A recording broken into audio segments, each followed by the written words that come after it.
What's up, guys? Welcome back to the channel. Welcome back to see you out there. My name is Brad, and today we're going to discuss what's in my wade box. A lot of you guys have been watching the Quest series where we are up and down the Texas coast trying to catch a 30-inch trout, that dirty 30, on artificial. You get a lot of questions, Brad, what's in the wade box? What are you throwing and why?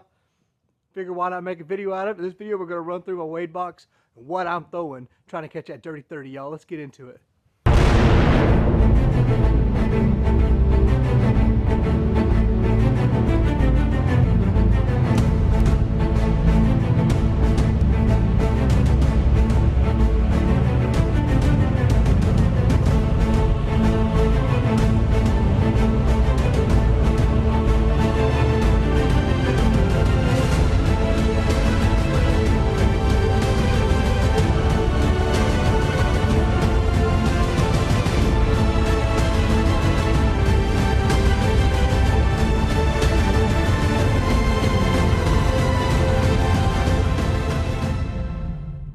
All right, guys, let's talk about artificial lures. Let's talk about the winter, and let's talk about what we're throwing on the Quest to try to catch that first 30-inch trout, guys. So as you know, I've got an assortment of lures in my box, as we all do. All you big trout lures know that it's not one lure that does it every time. So I've got a combination of proven lures. And I'm going to run through them quickly in a few categories, what I'm throwing and why. And we're going to get that explained to you guys and show you what we're chunking. We're going to start out first with soft plastics. As you guys know, we fish with hooked up baits. We fish with JRZ lures. So that's my primary focus. And I'm fishing those lures in two different ways. So the main ways I'm fishing soft plastics and what I'm throwing is I'm throwing JRZ Zombie, which is a proven lure that's caught me some nice fish.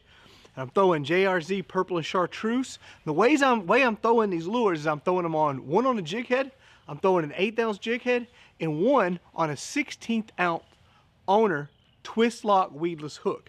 The times I'll change these up is around reefs, around guts, around open water. When I want to get closer to the bottom, I'll throw this 1/8 ounce jig head. When I'm fishing up skinny, we all know those big trout will get up there really skinny and get around oyster and get around structure.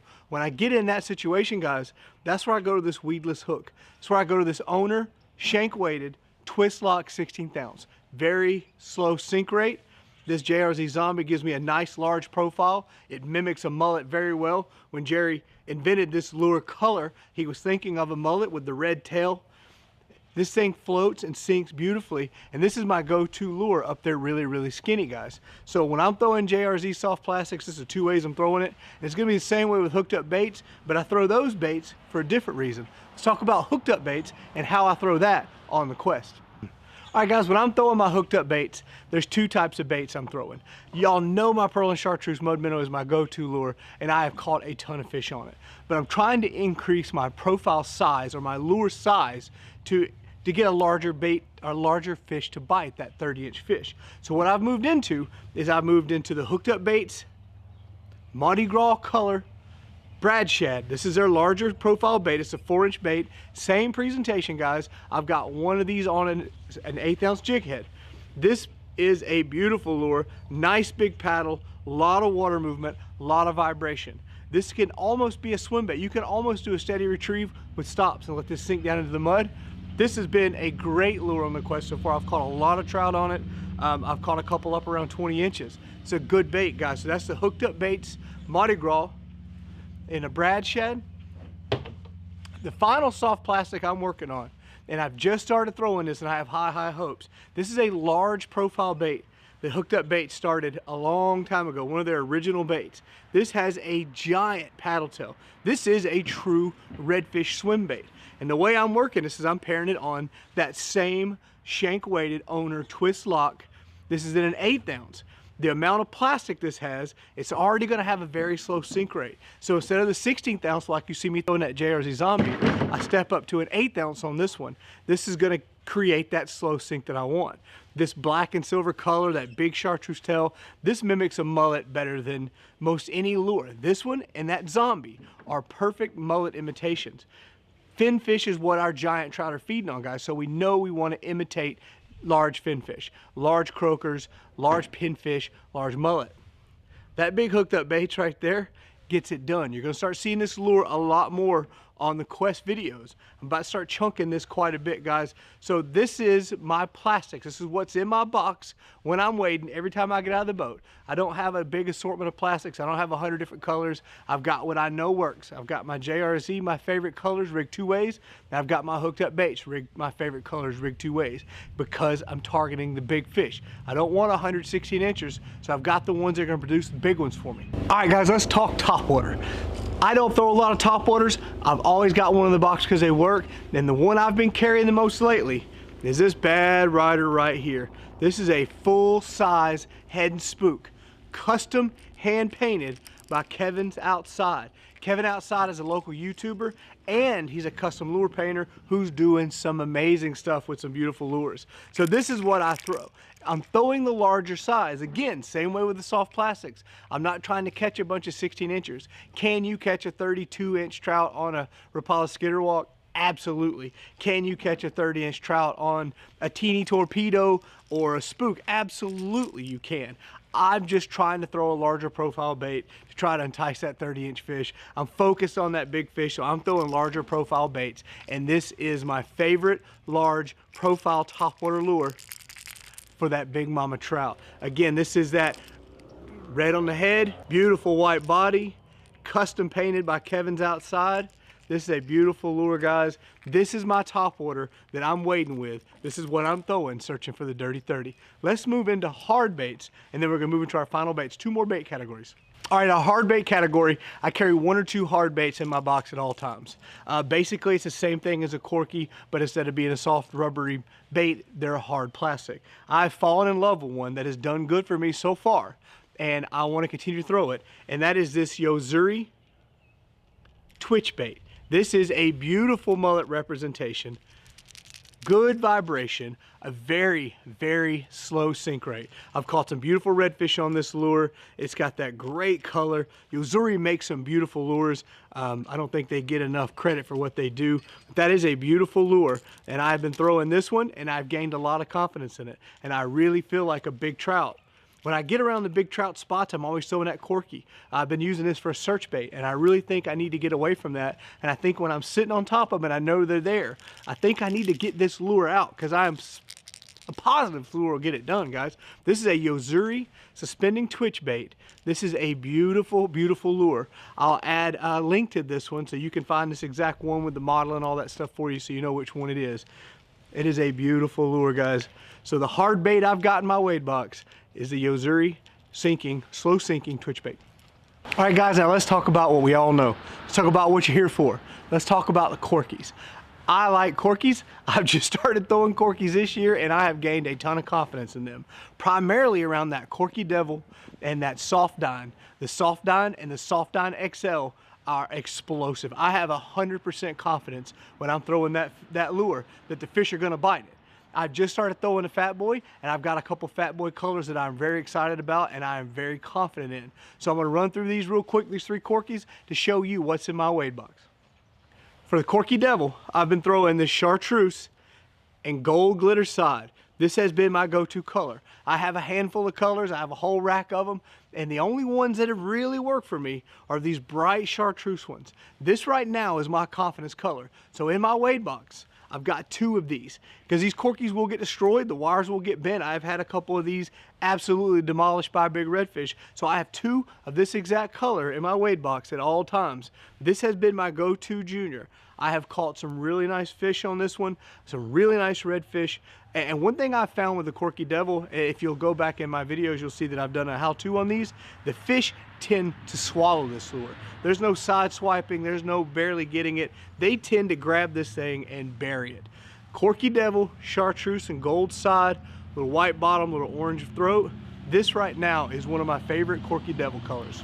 The next set of Corkies that you'll find in my box is the Soft-Dine XL. And there are 2 colors I'm excited about right now. One is this Texas Chicken. This one is beat up. There are teeth marks all over this thing. You can see this one's working. It's got to get some new hooks very soon. In the last video, episode 6, this lure did work. I threw this lure all day. It did a great job. And I've also been throwing this here. Look at this guy. This is a beautiful, beautiful color. That blue back, just like that Yozuri mullet lure. Great mullet representation, that dark silvery blue back, a lot of flash on the sides. This is a beautiful color. I believe it's called Opening Morning. This is a beautiful Soft Dine XL. These are the color Soft Dine XLs I'm throwing right now. I'm loving the XLs because of the erratic motion. I'm loving the slow sink rate. I'm loving the wobble when they sink. It's not a consistent lure. You don't get the same stroke every time when you're retrieving it like a topwater. This thing, you can give it a nice little twitch and it'll spin 180 on itself and then straighten back out. This thing is the most erratic lure I've ever worked. And unlike a Miradine, the hard body, it doesn't come back to you fast. That soft body gives a little resistance and allows the water to affect it differently than a hard body that is streamlined. This one, you can contort them, you can twist them, you can tweak them, you can do a lot of things to it, but it is an erratic lure with a wonderful slow sink. I'll fish this in a foot of water, no problems. You can work it fast, the trout will still hit it. Like my buddy Captain Wyatt said, if they're hungry, they'll eat it. Work as fast as you want. I mean, these guys are proven anglers. Anyway, guys, Soft Dine XL in Opening Morning, and that Texas chicken color, that one right there is fire. That is a beautiful, beautiful lure. Pink, pearl, chartreuse belly, that big, beautiful eye. That's a bad lure right now, guys. All right, so let's move into our next, which is our Soft Dines, the regular size. All right, so in the Soft Dine and the regular size, you're gonna see a resemblance between this and my favorite on the Corky Devils. This is the exact same color. The chartreuse back, that gold champagne glitter on the side, white bottom with a little splash of orange. This color, I don't know if it's me, I don't know if it's a confidence thing for me, but these bright, bright chartreuse and these bright, bright pinks right now are my favorite colors in anywhere. Matagorda, Galveston, East Bay, wherever I'm at, these are my favorite colors right now, and I feel more confident in these bright colors than I do the natural colors, like that Opening Morning or the pistachios and stuff. This is my favorite color scheme, these bright chartreuse colors. So this is my Soft Dine that's in my box at all time. I've always got a couple of these on the boat with me in case one gets damaged. I've got a replacement, same as the Corky Devil, guys. This is in my box at all time, and if the bite gets slow, this is what I'll switch to. And I feel confident that I can catch a 30-inch fish on the regular Dine. Doesn't have to be the XL. I feel like that joker will eat this one too. So now let's move into our last lure that's in my weight box at all time, and we'll close this video out. This lure needs no introduction. This lure is known Gulf Coast wide from Key West, Florida to Brownsville, Texas. Everybody knows this lure catches fish, and that's the Corky Fat Boy. Corky Fat Boy is a known producer of giant gator trout. That's a fine lure right there. So I keep two in my box at all times. I typically keep a floater and I'll keep a sinker. Right now there's two sinkers in my box. The last wade that I did with Captain Callan in episode 6, we got out, we knew what we were at. We had 2 to 3 feet of water, a mud gut with shell on both sides. I wasn't worried about the floater, so I had 2 sinkers in my box. And guys, that is a fine lure. You'll notice the pattern again. Those bright chartreuse and oranges, those pearl whites. That's got a little chartreuse to it there, that gold belly, that green back. That is a beautiful color. These are the Fat Boys that are in my box right now. If I'm gonna walk up shallow, I'll switch to a floater. I'll get that floater, I'll work it like a topwater almost, like a subsurface up super skinny. Last spot we fixed, this is what's in my wade box. These Corky Fat Boys catch fish. If you've never worked one, throw one on, build some confidence in it. You don't have to work them as slow as you traditionally hear. I always thought that a Corky had to be worked ridiculously slow, and that's why I never threw them, because I just don't have the patience to work a lure that slow. But fishing in these cold waters, fishing on these crispy, frosty mornings with Captain Callan and Captain Wyatt, and fishing with Corey in Galveston, and realizing that you can move the lure fast. It doesn't have to be super slow. Those big fish are gonna expend energy one time to get one big bait. And if you put it in front of her, she's going to eat it. She's gonna expend that energy and make it happen. Does working it slower work better? I don't know. I'm not the guy to tell you that, but I know moving these at a little bit faster clip makes me feel more confident about it, and I know the big trout will bite it. So the last lure in my wade box is a Corky Fat Boy. Both sinkers right now, y'all. All right, guys, there you have it. That's what's in my wade box for the Quest. I've been getting a lot of questions, a lot of comments about it, what I'm throwing and why. I know a lot of you guys are suggesting baits, and thank you. Trust me, when you guys suggest baits, I've probably got them. I've got a rack of baits you wouldn't believe that I've picked up for this series. If you tell me a color, a size, or shape, or color, chances are, if you put it in the comment section, I bought it, because I'm trying to figure this out, and I want to give myself the best advantage to catch that dirty 30 on film for you guys. So that's what's in my wade box right now. That's what I'm throwing on the videos. Episodes 1 through 6 are out and live. You guys have all watched them. You know what we've been catching these fish on. You've seen the videos. Thank you for all the support on the Quest, guys. This is a super, super, super fun series I'm very proud of. I'm very excited to make it. It's very nice to get outside the box, do something different for myself, and do something different than what the rest of the guys are doing around here. I'm really enjoying it. Again, thank you for everything. We appreciate all the love and support. We'll see you guys out there.